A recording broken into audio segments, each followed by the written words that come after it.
سلام. ببخشید اگه یکم نامرتب و به هم ریخته دارم این ویدیو رو میگیرم. راستش توی روزایی دارم میگیرم این ویدیو رو که هیچ چیز مرتب نیست. خیلی شرایط و دل و دماغ این رو ندارم که یکم بیشتر رو خودم برسم یا میخوام مرتب تر جلوی دوربین باشم. مدت ها بود که میخواستم این ویدیو رو بگیرم و الانم که دارم میگیرمش توی 1 تیر ماه 404. همه چیز به هم ریخته است، هیچ چیز سر جای خودش نیست و احتمالاً الان هم نمیتونم این ویدیو رو آپلود کنم. اگر دارید این ویدیو رو میبینید احتمالاً مدتی از ضبط ویدیو گذشته. اگه از شرایط داخل ایران آگاه باشید میدونید که خیلی شرایط مناسبی نیست و هیچی آروم نیست. خیلی حوصله اینو نداشتم که این ویدیو رو بگیرم، ولی به خودم قول داده بودم با شروع تابستون ویدیوی ASMR رو شروع کنم. پس دارم این کار رو انجام میدم. امیدوارم به زودی توی روزهای بهتری بتونم بقیه ویدیوها رو بگیرم و آپلود بکنم. راستش خودمم خیلی زیاد به اینکه سرگرم باشم، یه کاری انجام بدم نیاز داشتم و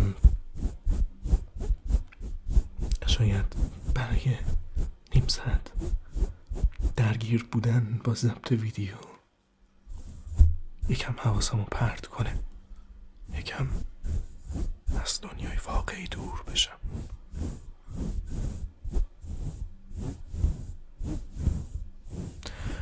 برای ویدیوی اولی که میخواستم بگیرم خیلی فکر کرده بودم اینکه چجوری خودم رو معرفی بکنم، بگم قراره چی کار کنیم، ولی خیلی همه چی طبق برنامه پیش نرفت. یه سناریو نوشته بودم، کاراشو انجام داده بودم، اما تصمیم گرفتم چند تا چیز رندوم بردارم و فقط باشون ویدیو رو بگیرم، چون خیلی دل و دماغ اینو نداشتم که ویدیو رو بگیرم. فقط دنبال یه بهونه بودم که این کار رو انجام بدم.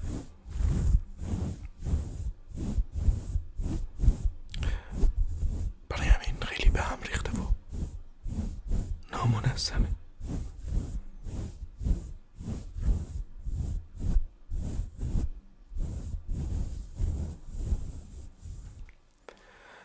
الان چند سالی میشه که خودم دارم ASMR گوش میدم، تقریبا 7-8 سال و همیشه کسایی که ویدیوی ASMR نگاه میکنن ممکنه پیش خودشون بگن که دوست دارم منم بسازم و خب همیشه منم دوست داشتم که این کار رو شروع کنم و برای تابستون امسال برنامه ریخته بودم که خب یکم همه چی به هم ریخت. امیدوارم که شمایی که دارید این ویدیو رو میبینید هر موقعی که هست، هر زمان که این ویدیو آپلود شده و شما دارید تماشا میکنید، سلامت باشید. خودتون، خانوادتون و دوستاتون. امیدوارم این شرایط هرچه زودتر تموم بشه. الان به خاطر اینکه به اینترنت دسترسی ندارم خودم هم ویدیوی ASMR نمیتونم ببینم. عادت دارم که هر شب با دیدن ASMR بخوابم و خب الان چند شبیه که دسترسیم کامل قطع شده و تلاش کردم از این بر اون بر از ASMR هایی که قدیم دانلود کردم گوش بدم، ولی واقعا خیلی سخته که آدم همچین شرایطی رو قبول بکنه و باش کنار بیاد. یه جورایی خودم هم نیاز داشتم به اینکه ضبط کنم، به اینکه یه چیزی آماده کنم. به هر حال امیدوارم که همیشه سالم باشین و هیچ وقت زیر سایه جنگ و ظلم نباشین. شاید بد نباشه یکم به آیتمایی که اینجا دارم بپردازم، شاید بهتر باشه. این کیف کوچولوی پاسپورتی من، توش معمولا مدارکمو میذارم، مدارک شناسایی و چیزایی که بعد همراهم باشه. یه مشکلی داره به کمر وصل میشه، میتونی آویزونش کنی به کمر یا داخل کیف. یه جا هم داره برای اینکه بشه کمربند رو از توش رد کرد، ولی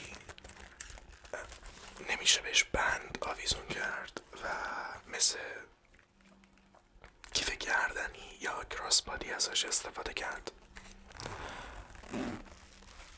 ولی دوستش دارم.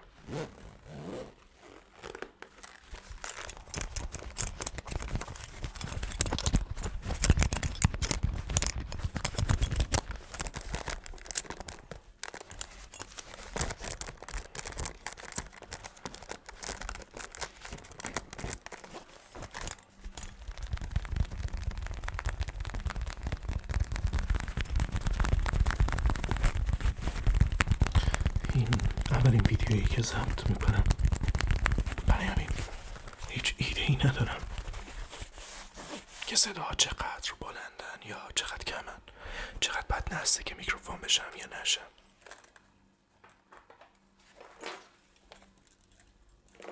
اینا چیزاییه که کم کم بهشون میرسم.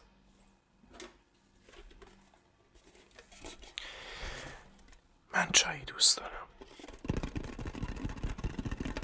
و دوست دارم که برگ چای دم کنم و توش یه تی بگ بندازم، چون طعم چایی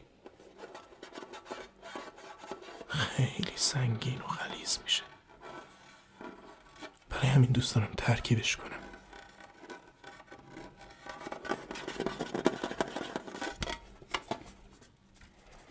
برای همین این تی بگ رو گرفتم که با چای مخلوطش کنم. توش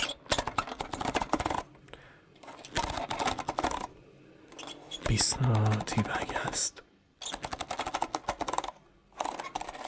فکر میکنم صدای ناخوشایندی داره کشیده شدن پاکت تی بگ به بدنه فلزیش.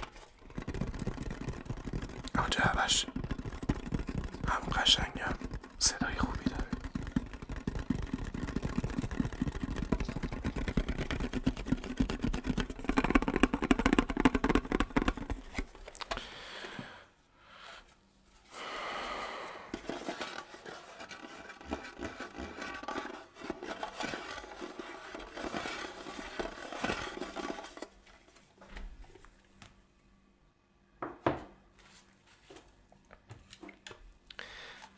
من گاهی وقتا بازی میکنم.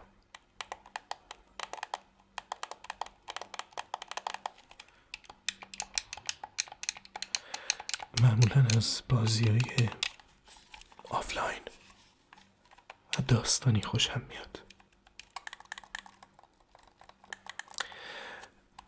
راستش بعد از دبیرستان خیلی بازی نمی کردم دیگه، تا اینکه 2 سال پیش، اگه اشتباه نکنم 2 سال پیش برای اولین بار الدن رینگ بازی کردم و بعدش دیگه از این ژانر سولز لایک یا سولز بورن خوشم اومد. بازی‌هایی مثل الدن رینگ، سری دارک سولز، دیمن سولز، بلاد بورن و بازی‌های ایندی مثل هالو نایت، بازی‌هایی که دوستشون دارم و بازی کردم. اخیراً هم توی این وضعیت قصد دارم یه بار دیگه بازی ویچر 3 رو بازی کنم. نسخه 4 قراره که منتشر بشه، نمیدونم امسال یا سال دیگه، اگه اشتباه نکنم امسال. شاید مثلا تاریخ نگفتن، واقعا یادم نمیاد. خیلی چیزا هستن که برام اهمیت داشتن ولی الان خیلی حافظم یاری نمیکنه. ضمناً بدون داشتن اینترنت نمیتونم چک کنم. این دسته ایکس ماکسیه که باش بازی‌های روی سیستم رو بازی میکنم، روی استیم. ولی کنسول PS5 دارم و خیلی بازی رو روی اون بازی میکنم. در واقع مال داداشمه، ولی خب یه سری بازی ها مثل هالو نایت یا هیدیس، بلاسفمس یا بازی دیگه، یورو تراک روی استیم هست، اونجا بازی میکنم. توی بازی های سولز لایک معمولا دوست دارم تنظیمات دستن رو شبیه الدن رینگ کنم، چون بعد از مدت زیادی الدن رینگ بازی بود که شروع کردم بازی کردنش و عادت کردم به ستاپ دکمه هایی که روی الدن رینگ هست. اینکه با کدوم دکمه هیل کنم، با کدوم بپرم، با کدوم ضربه بزنم یا از این چیزا. خیلی وقت هست که بازی نکردم. معمولا این روزا هم میرم سراغ بالاترو و بالاترو بازی میکنم. این آخر هفته شاید ویچر رو شروع کردم. دوست دارم که این کار بکنم. یکی از بازی هم که دوست دارم شروع کنم ولی تا حالا انجام ندادم رد دد ردمشن 2 هست. گرچه بازی کردن داداشم و پسر داییمو دیدم ولی هیچ وقت نکردم که بازی کنم. شاید به زودی.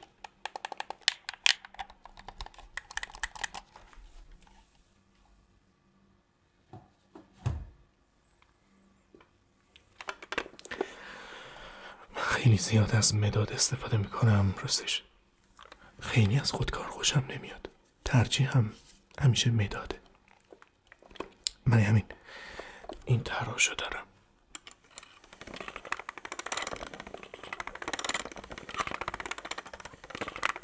به نظرم صدای خوبی میده. صدای چرخ دندشو دوست دارم.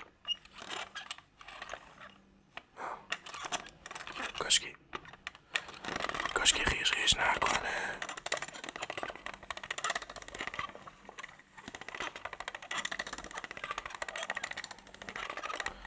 ازش خوشم میاد.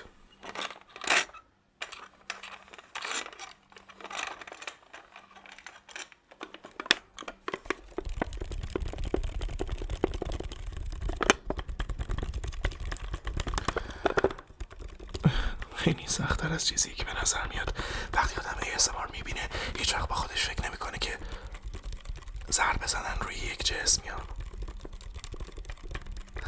زمزمه کردن یا آروم صحبت کردن اینقدر سخت باشه.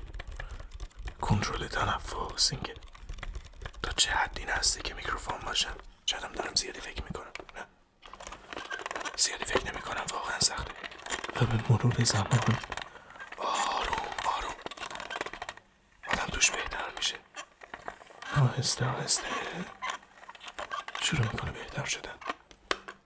به نظرتون صدای تراشیدن مداد زیادی بلنده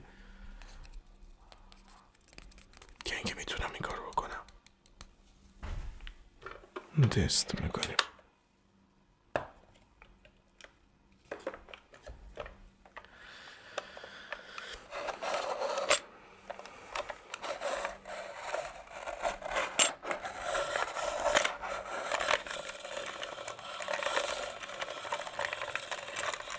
نوکش از قبل تیز بود، برای این خیلی طول نکشید که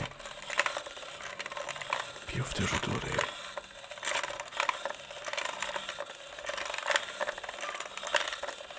راه چرخیدن دیگه تراشش کرد.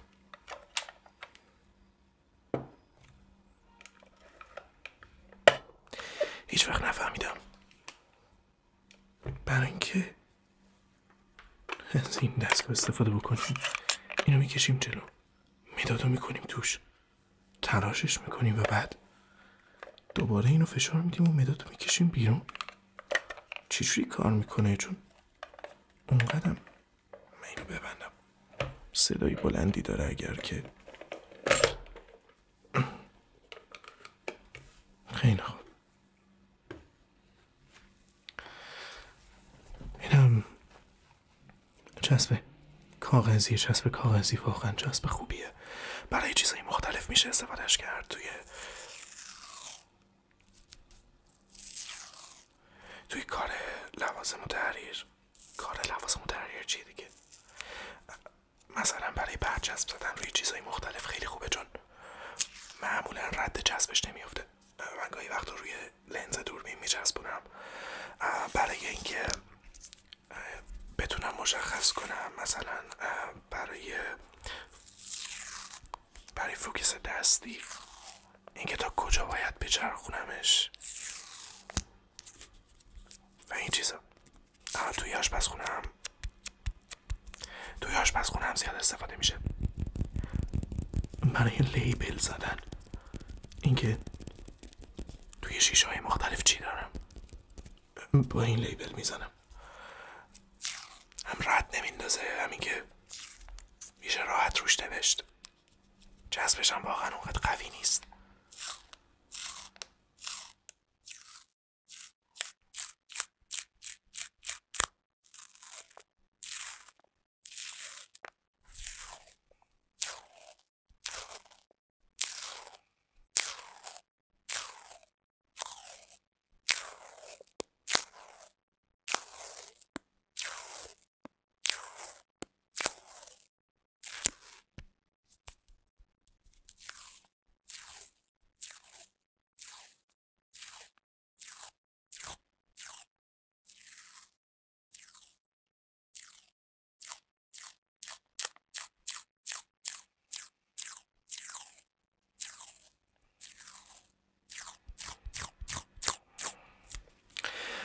خیلی حال و حوصله نداشتم که بخوام دوتا میکروفون رو وصل کنم، ازشون استفاده بکنم که بتونم صدای چپ و راست داشته باشم. دورایی بعد حتما امتحانش میکنم.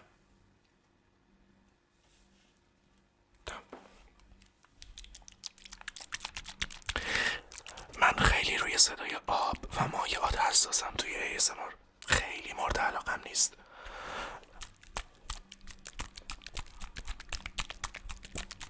ولی میدونم که خیلی ها دوست دارن. روی صدای لوسیان و کرم هم حساسم. خیلی خوشم نمیاد، نه اینکه اصلا خوشم نیاد، بعضی وقتا واقعا روم تاثیر میذاره و اون حالتی که باید اتفاق میفته کسایی که ASMR میبینن و تینگل رو حس میکنه، اونا میفهمن که چی میگم. نه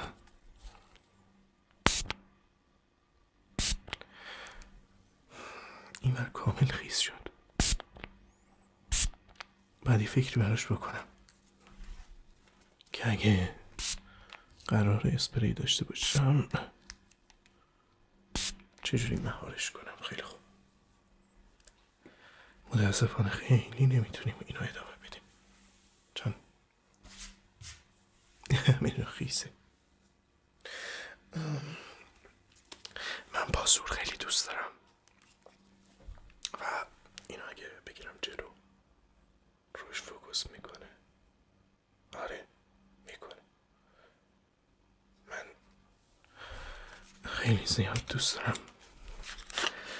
زمانی که دبیرستان میرفتم عشق این بودم که تردستی یاد بگیرم و حقه های کارتی رو خیلی دوست داشتم. امیدوارم روش زوم کنه. ببینین چقدر قشنگه. این جوکرشه.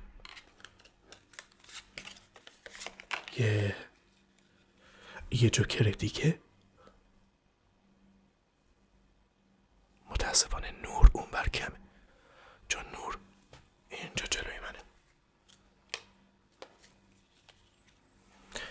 و یه جوکر دیگه. اگه کنجکاو شدید بدونید اسم این دست چیه؟ آلکمی انگلند 1977 از برند بایسیکل هست که یه برند خیلی خیلی معروف کارت بازی تو آمریکاست. اگه اشتباه نکنم بزرگترین. و در اصلیش واقعا قشنگه. در اصلی رو نگاه کنید. در نگاه اول کله یه اسکلته، یه جمجمه، ولی اگه عمیق تر نگاه کنید انگار سر و بدن یه زن از پشت نشون داده میشه. از پشت نه، از جلو. نه صورتشو میشه دید. اگه اینو اینجوری بگیرم و بعد بخوام نشون بدم این صورتشه، شونه هاش و موهاش، همه چی داخل دوربین برعکسه. همین یکم سخت بود توضیحش. به نظر میرسه که یه کورست بسته. 1977 انگلستان. خیلی کارتای قشنگی هن. مثلا این شاخشته. خیلی به درد بازی نمیخورن چون آدم ممکنه قاطی کنه، مخصوصا بازیایی که نیاز به سرعت دارن. آدم ممکنه که در نگاه اول قاطی کنه و متوجه نشه که این چیزی که دستشه چیه. مثلا شاه پیک این شکلیه. برای همین باشون بازی نمی کنم. خیلی هم نو موندن. 4 دل این شکلیه. کارتای قشنگن ولی به درد بازی نمیخورن. اگه فکر کنم صداش خیلی بلند بود. اگه روی میز انجام بدم چطور؟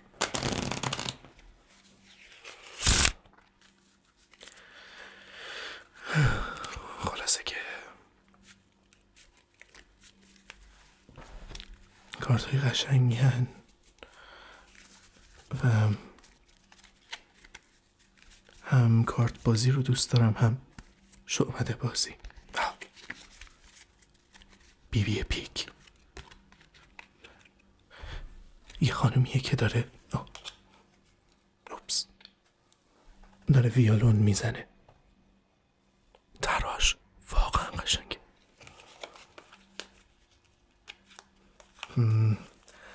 دیگه چی نشون بدم؟ فکر کنم یه تک دیگه هم داره که خیلی باحاله، یا یه شاه، یا شاید خیلی ها بخوان تک پیکو ببینن. خودم طراحی تک پیکو اونقدر نیستم، ولی این شکلیه اوکیه. ولی خب این احتمالاً مورد علاقمه. زرشک. آره، شاه خاج نگش نیست.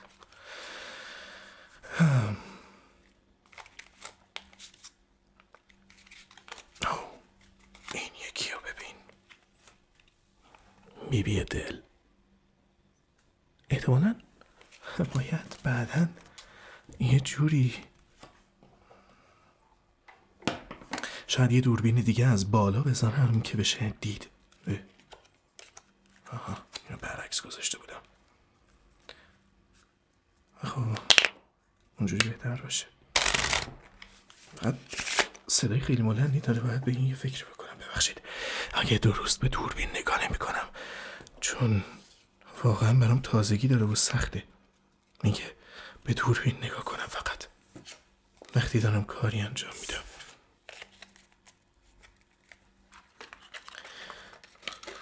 اینم از کارتای بازی.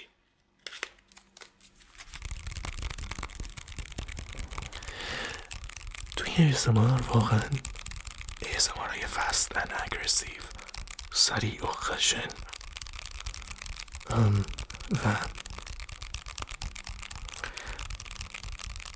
و ASMR هایی که توشون ویسپر داره. عاشق اینم که یه دونه ویسپر رمبل گوش بدم. صدای تپینگ، بروشینگ، چیزای زیادی هست که توی ASMR دوست دارم. حتی ویژوال ASMR های خیلی خوبی هم هستن. توی یه ویدیوی دیگه راجع به ASMR آرتیستایی که دوستشون دارم صحبت میکنم، هم ایرانی هم خارجی. واقعا کسای خوبی دارن فعالیت میکنن توی یوتیوب، توی در زمینه ASMR فارسی. خیلی خوب.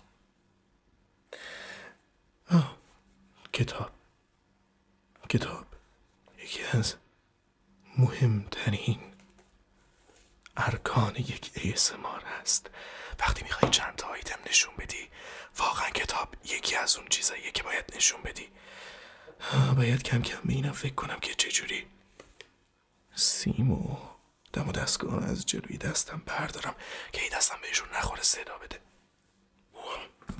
چه کتاب بزرگی هم برداشتم. این کتابو به خاطر اینکه جلدش سخت بود برداشتم. میخواستم روی جلد سخت صدا بدم. این تاریخ مختصر موسیقی آکسفورد.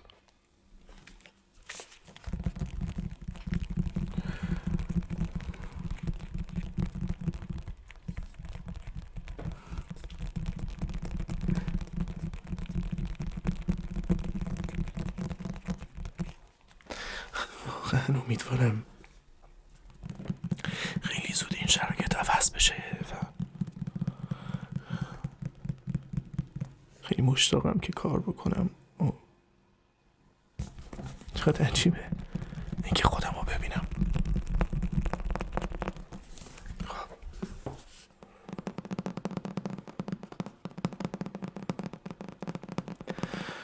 کتاب تاریخ موسیقی آکسفورد، یه کتاب رفرنس، یه کتاب مرجعه. معمولا نمیشینن سر تا ته بخوننش، جلد به جلد. ولی اگه سوالی داشته باشیم میتونیم توش بگردیم. مثلا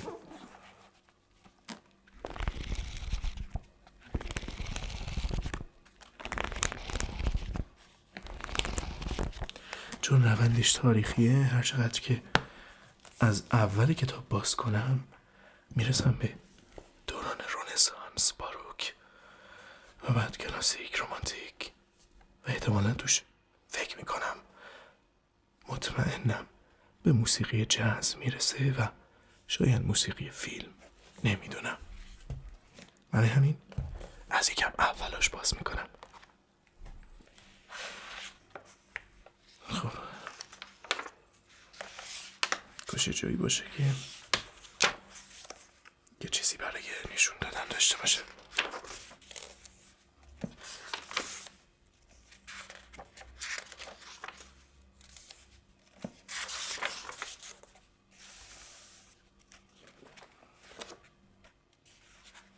خیلی خوب میرم یکم جلوتر.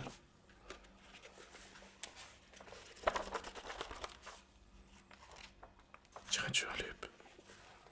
همون موقعی که میخوام یه چیز جالب پیدا کنم هیچی پیدا نمیشه.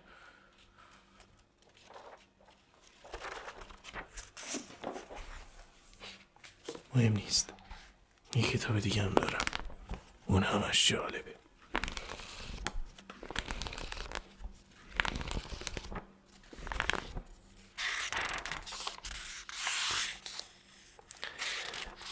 ورق زدن کاغذ. 8 مد کلیسایی. غرب نه تنها سرآغاز نوت نویسی که سرآغاز نظام تونال خود را از بیزانس گرفت. امپراتوری بیزانس.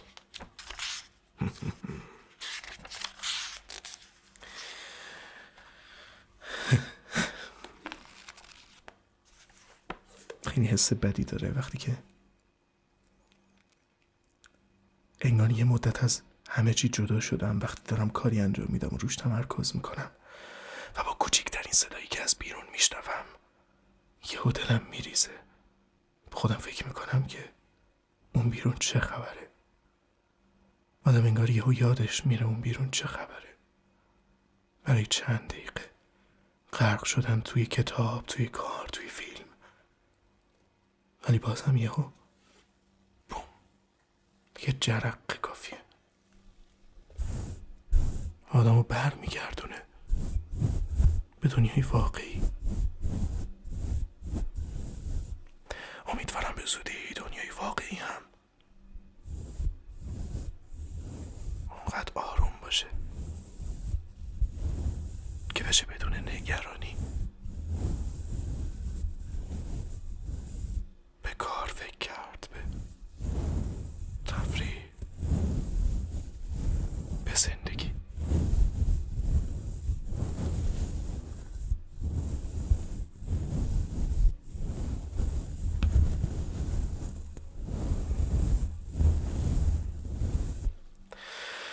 خب کتاب بعدی اسمش هست یکی بود که خودش نبود. کتاب کودک از جانی روداری.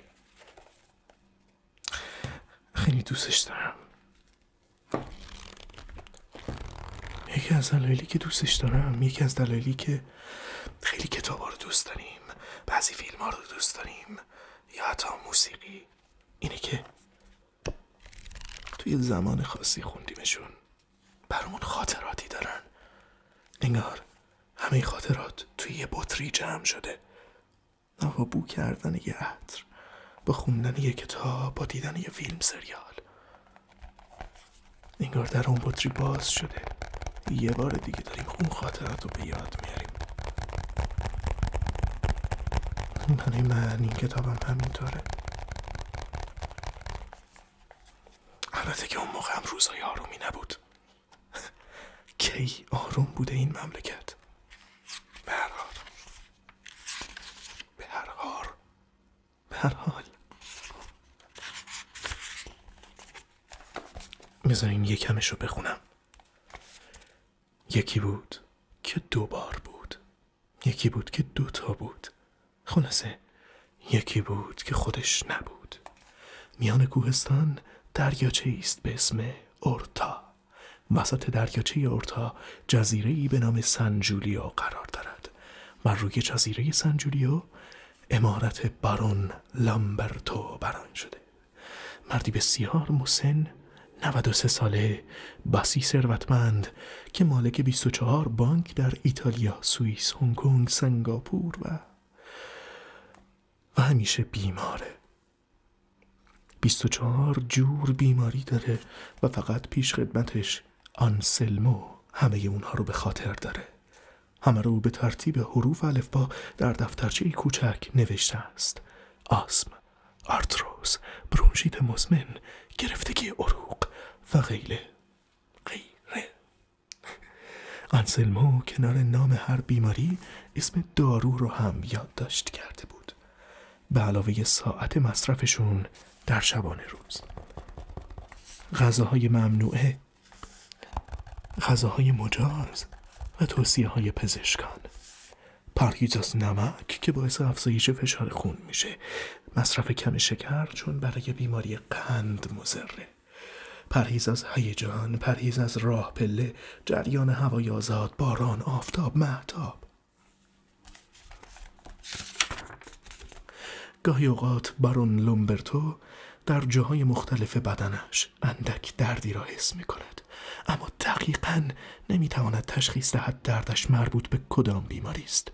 از پیش خدمتش میپرسد: آنسلمو، سرم دارد گیج می رود. جناب بارون، شماره 7، زخم اثناعشر است. یا اینکه: آنسلمو، باز هم همون سرگیجه معروفم به جونم افتاده، دردم چیه؟ جناب بارون، شماره 9، کبدتان است، اما امکان دارد مربوط به بیماری 15 هم باشد، غده تیروئید. بارون گاهی شماره ها رو قاطی میکنه. آنسلمو، امروز مرض شماره 23 بدجوری اذیتم میکنه. لوزه ها؟ نه، پانکراس. جناب بارون، با اجازتون پانکراس شماره 11 یادداشت شده. چی میگی؟ شماره 11 مگه کیسه صفرا نیست؟ جناب بارون، راستش نمیدونم تا کجای کتابو شنیدین، ولی ویدیو قطع شد. نمیدونم چرا ویدیو قطع شد. برای خودم هم عجیب بود که چرا ویدیو قطع شد. به هر حال تا هر کجای کتابو که شنیدید، امیدوارم که همیشه سلامت باشید و زودتر این شرایط رو پشت سر بذاریم. براتون خواب آرومی آرزو میکنم. شبتون بخیر.